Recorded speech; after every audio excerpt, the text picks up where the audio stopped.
Hello, I'm John Bachman. Security forces on high alert and on the move around France right now after last week's terror attacks that left 17 people dead, and about 10,000 French troops now have been ordered to deploy across the country protecting sensitive areas.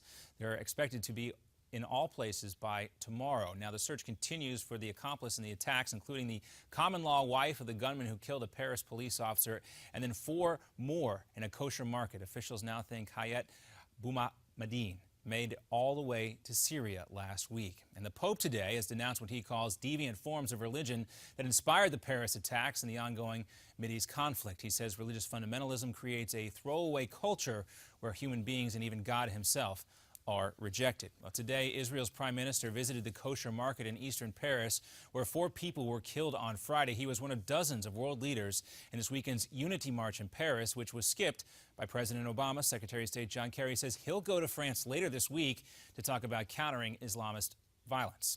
The march and the attacks in Paris also playing a major role at the Golden Globe Awards. Several stars talked about the Paris rally, including George Clooney.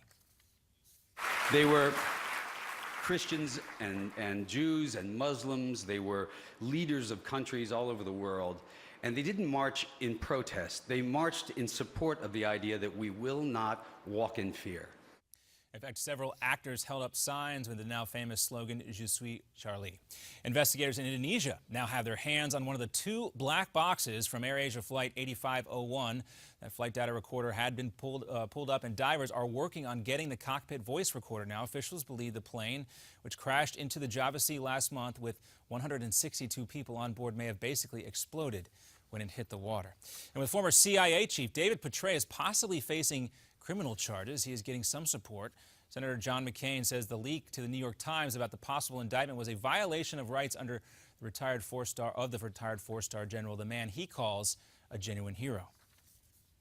Man is unique. He is one of the great leaders. Ask anybody who served under him.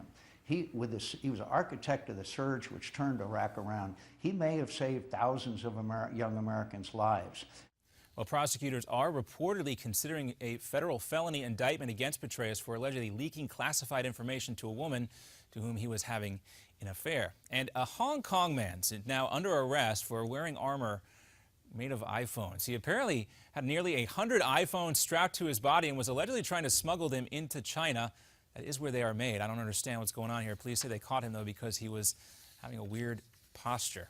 No word on what kind of charges he may face. We'll have another update coming up for you in 30 minutes. We'll now throw it back to Midpoint with Ed Berliner.